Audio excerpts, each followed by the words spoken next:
মাঝে মধ্যে কিছু মানুষজন এমনভাবে কথা বলেন যাতে মনে হয় যে আমি তাদের অফিসে চাকরি করি আর তারা হচ্ছে আমার বস। মানে কি যে তখন বলবো, মানে হাসিও পায় আবার রাগও লাগে। তো যেটা হয়েছে আর কি, বেশ কয়েকদিন বলতে বলা চলে প্রায় মাসখানিক থেকেই আমি পেজে দেখা যায় যে সপ্তাহে 2-1 দিন করে অর্ডার নিই না।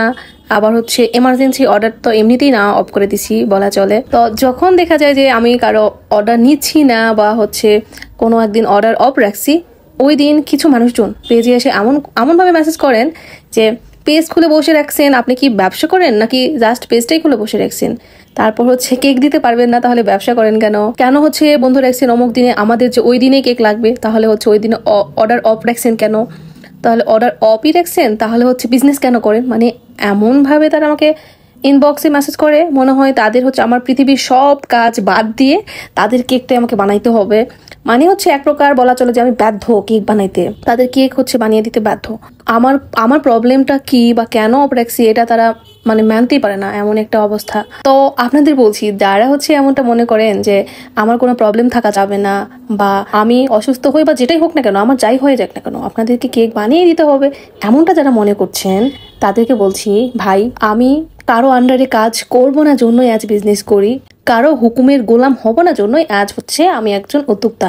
সো আমি কোন দিন কাজ করব, কোন দিন কেক অর্ডার নিব, কোন দিন আমি হচ্ছে দিতে পারবো, কোন দিন পারবো না, সেটা সম্পূর্ণ আমার ব্যক্তিগত ব্যাপার। আর তাছাড়া এখন কিন্তু নওগাঁতে প্রতি ঘরে ঘরে বলা চলে যে একজন করে হোম বেকার আছেন যিনি হচ্ছে বিজনেস করেন কেকের। তো আমার কাছে যখন আপনারা পান না বা আমি যখন দিতে পারি না, তখন আমার সাথে এত বেশি কথা না বলে আপনারা তো চাইলেই পারেন অন্য কোনো একটা পেজে অর্ডার করতে, তাই না? এভাবে হচ্ছে অবুঝের মতো না করলে কি হয় বলেন তো আপনাদের? একজন বিজনেস ওম্যান হিসাবে আমি কি চাই না যে আমার অনেক বেশি কেকের অর্ডার হোক, অনেক বেশি আমি সেল করি, অর্ডার বাড়ুক? প্রত্যেকটা বিজনেস যারা করে প্রত্যেকেই চায় যে তাদের অর্ডার অনেক বাড়ুক, কারণ যখনই অর্ডার বাড়বে তখনই কিন্তু তাদের হচ্ছে সেল বাড়বে, প্রফিট বাড়বে। বাট কখন একজন বিজনেসম্যান বা ওমান চায় না যে আমি হচ্ছে অর্ডার নিব না বা আমি আমার প্রোডাক্ট সেল করবো না? কখন চায় না সেটা কি আপনারা একবার ভেবে দেখছেন? যখন তাদের বিশেষ কোনো প্রবলেম থাকে বা হচ্ছে খুব জরুরি কোনো কাজ থাকে, তখনই কিন্তু তাদের হচ্ছে বিজনেস তারা বন্ধ রাখে। আমিও কিন্তু সেম, তার ব্যতিক্রম না। যখনই আমি আমার হচ্ছে কাজ বন্ধ রাখি বা অর্ডার নিই না, তখন অবশ্যই আপনাদের বুঝতে হবে না যে নিশ্চয়ই আমার কোনো প্রবলেম আছে বা ওই দিন আমার অন্য কোনো কাজ আছে, বুঝতে হবে তো। বাট আপনাদেরকে আমি বলার পরেও আপনারা কিছু পার্সন আছে তারা একেবারে বুঝতেই চান না, আমার সাথে খুবই খারাপ ব্যবহার করেন। রিসেন্টলি আমি বেশ অনেক খারাপ ব্যবহারের সম্মুখীন হয়েছি, সো আমি ভিডিওটি করলাম আজকে। সো যারা হচ্ছে আমার সাথে এমন করে কয়েকদিন থেকে আচরণ করছেন তাদেরকে আমি বলছি যে ভাই, আমি কারো আন্ডারে বা কারো অধীনে কাজ করবো না জন্যই কিন্তু আজ আমি পড়াশোনা কমপ্লিট করে, গ্রাজুয়েশন কমপ্লিট করে এই হচ্ছে বিজনেসকে বেছে নিয়েছি আমার পেশা হিসেবে।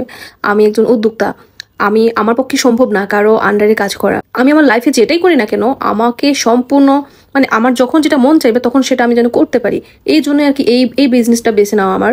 তো এই বিষয়গুলো কিন্তু আপনাদের বুঝতে হবে। একজন বিজনেস ওম্যান বা বিজনেসম্যান কিন্তু সহজে তাদের বিজনেস বা কাজ বন্ধ রাখে না, এটা তো বুঝতে হবে, তাই না?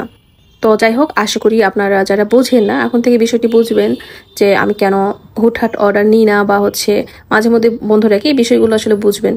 তো যাই হোক, লাস্ট অব্দি এই ছিল এই কেকের ফাইনাল লুক। এটাও কিন্তু আমাদের অনলাইন ভাইরাল একটি কেক, বর্তমানে খুব ট্রেন্ডি আছে। এটার হচ্ছে ডেকোরেশন এর আগে করছিলাম একটা, এটা হচ্ছে সেকেন্ড টাইম করছি। তো কেমন লাগছে আপনাদের সবার কাছে অবশ্যই কিন্তু জানাবেন। আর সবার কাছে আমার আবারও বরাবর মতো রিকোয়েস্ট থাকবে, প্লিজ আমার সমস্যাগুলো একটু হলে বোঝার চেষ্টা করবেন। সবাই ভালো থাকবেন, কেক পার্লারের সাথে থাকবেন। আল্লাহ হাফেজ।